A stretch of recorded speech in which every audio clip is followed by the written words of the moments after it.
Ako si Rodolfo, operator ng DTF machine dito sa Transfer It LCC Legazpi. Ito ay ginamit ng 7 araw na may total na 67 meters.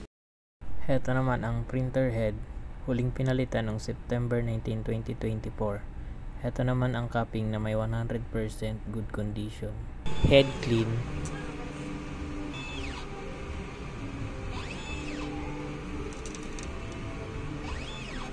Punasan ang wiper pagkatapos mag-head clean. Nozzle test.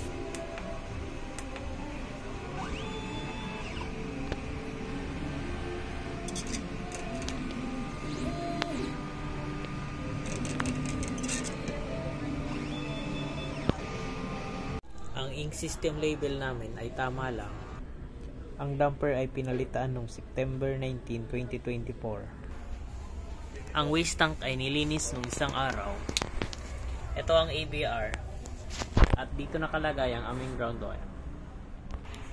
Dito naman nakalagay ang stock namin ng unused ink, used ink. At dito nakalagay ang stock namin ng DTF film.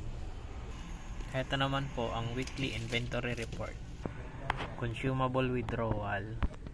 Ito naman po ang daily output record. Ito naman ang daily checklist.